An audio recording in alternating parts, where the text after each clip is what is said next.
7 મે 2024ના રોજ થતી ત્રીજા તબક્કાની ગુજરાતમાં લોકસભાની ચૂંટણીને લઈને અમદાવાદ કમિશનર ઓફિસર ડીસીપી કોમલ વ્યાસ દ્વારા પત્રકાર પરિષદ યોજવામાં આવી હતી।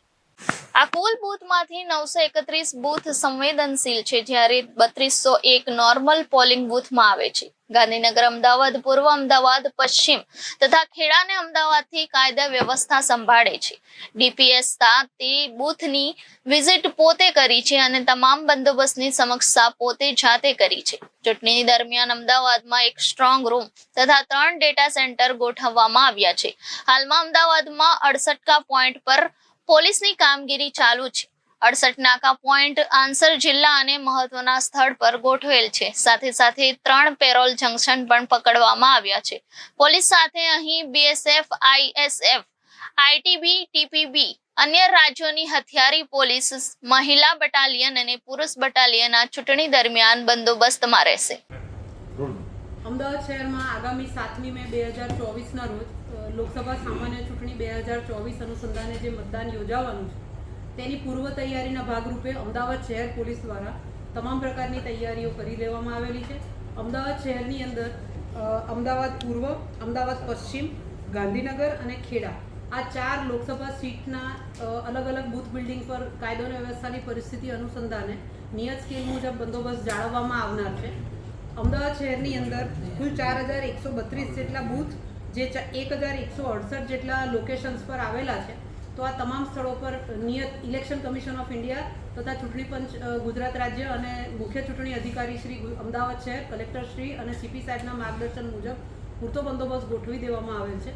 અમદાવાદ શહેર પોલીસ દ્વારા મતદાનના દિવસે રાખવામાં આવનાર બંદોબસ્ત ઉપરાંત અગાઉથી જે ચૂંટણી સંબંધી કાયદો અને વ્યવસ્થાની પરિસ્થિતિ જળવાઈ રહે તે માટે પૂર્વ તૈયારીના ભાગરૂપે અલગ અલગ કામગીરી કરવામાં આવી રહેલ છે। અમદાવાદ શહેર પોલીસના જવાનો ઉપરાંત અમદાવાદ શહેરને ફાળવવામાં આવેલ અર્ધલશ્કરી દળો જે સીએપીએફ કહેવાય છે એના જવાનોને સાથે રાખી અને કોન્ફિડન્સ બિલ્ડિંગ મેજર્સના ભાગરૂપે અલગ અલગ વિસ્તારો જેમાં તમામ લોકસભા જે સીટો છે એના વિસ્તારોને આવરી લેવામાં આવ્યા છે, ત્યાં ફૂટ પેટ્રોલિંગ કરવામાં આવી રહ્યું છે। તે સાથે અમદાવાદ શહેર પોલીસ દ્વારા તમામ જે નાસ્તા ફરતા આરોપીઓ હતા, જાણીતા ગુનેગારો છે એ તમામ વિરુદ્ધ પણ કાર્યવાહી કરવામાં આવેલી છે। નોન બેરેબલ વોરંટ્સની બજવણીનું કામગીરી ચાલુમાં છે। તે ઉપરાંત શહેરની અંદર લાયસન્સવાળા તમામ હથિયારો જમા લેવામાં આવેલા છે। તમામ બૂથ અને બિલ્ડિંગની સંબંધિત ઝોન ડીસીપી શ્રી દ્વારા વિઝિટ કરવામાં આવેલી છે અને આ વિઝિટ દરમિયાન તમામ બૂથ બિલ્ડિંગ પર સાથે ડેટા સેન્ટર અને સ્ટ્રોંગ રૂમ ત્યાં તમામ જગ્યાએ સુરક્ષા વ્યવસ્થાના પૂરતા પ્રબંધ કરવામાં આવેલા છે તેની ખાતરી કરવામાં આવેલી છે। પોલીસ કમિશનર શ્રી અમદાવાદ શહેર દ્વારા પણ આ તમામ સ્થળોની વધુમાં વધુ મુલાકાતો થાય તેવો આગ્રહ રાખવામાં આવેલો। તે રીતે અમદાવાદ શહેર પોલીસ દ્વારા ચૂંટણી સંબંધી તમામ કામગીરી પૂર્વ તૈયારીના ભાગરૂપે સંપૂર્ણ કરવામાં આવેલ છે।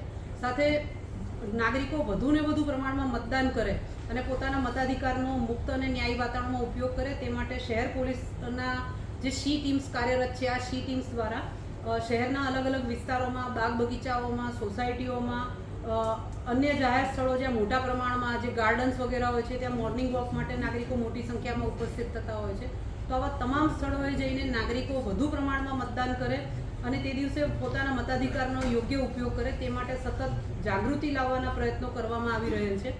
પોતે તમામ મત આપશે એ પ્રકારની શપથ પણ લેવડાવવામાં આવી રહેલ છે અને આ રીતે શહેર પોલીસ દ્વારા તમામ કામગીરી ચૂંટણી સંબંધી પૂર્ણ કરવામાં આવેલ છે। મેડમ, વીવીઆઈપી પણ મતદાન કરવા માટે આવશે, એમના માટે કઈ રીતનું બંદોબસ્ત રહેશે, શું રહેશે? અમદાવાદ શહેરમાં જેમ સૌ જાણે છે એમ માનનીય વડાપ્રધાન શ્રી પણ અમદાવાદ શહેરમાં મતદાન કરે છે। તે જ રીતે અન્ય રાજ્યોના ગવર્નર પણ અહીંયા મતદાન માટે આવે છે। દિલ્હીના લેફ્ટનન્ટ ગવર્નર પણ સામાન્ય રીતે અહીં અમદાવાદ શહેરના જ મતદાતા છે એટલે એમનો પણ બંદોબસ્ત હોય છે। એ સાથે અન્ય મહાનુભાવો જે અલગ અલગ પ્રોટેક્શન ધરાવતા હોય છે તમામની જ્યારે વોટિંગ કરવાનું હોય ત્યારે નિયત સ્કેલ મુજબ અમદાવાદ શહેર પોલીસ દ્વારા તમામની સુરક્ષા વ્યવસ્થા સુનિશ્ચિત કરવામાં આવનાર છે। અમદાવાદ શહેર પોલીસના કંટ્રોલ રૂમની વાત કરીએ તો કેટલા કંટ્રોલ રૂમ રહેશે એ દિવસે, કઈ રીતે કંટ્રોલ રૂમ કામ કરશે? શહેર પોલીસનો જે પોતાનો કંટ્રોલ રૂમ છે તે તો ચાલુ છે, એ સિવાય મુખ્ય ચૂંટણી અધિકારી શ્રીના નિયંત્રણ હેઠળ અલગ અલગ સ્થળે કલેક્ટર સાહેબની સૂચના મુજબના પણ કંટ્રોલ રૂમ ગોઠવવામાં આવેલ છે અને ત્યાં પોલીસની જે કંઈ મદદ આપવાની હોય છે તે અમદાવાદ શહેર પોલીસ દ્વારા કામગીરી કરવામાં આવે છે। કેટલી કંપનીઓ કઈ પોલીસની સાથે કઈ કંપનીઓ બંદોબસ્તમાં? અર્ધલશ્કરી દળોની જે કંપનીઓ અમદાવાદ શહેરને ફાળવવામાં આવેલ છે તે અલગ અલગ કંપનીઓ છે। સેન્ટ્રલ પેરામિલિટરી ફોર્સિસ ઉપરાંત અન્ય રાજ્યોની રિઝર્વ પોલીસ પણ અત્રે ફાળવવામાં આવેલ છે. Bureau report Janadesh news Ahmedabad.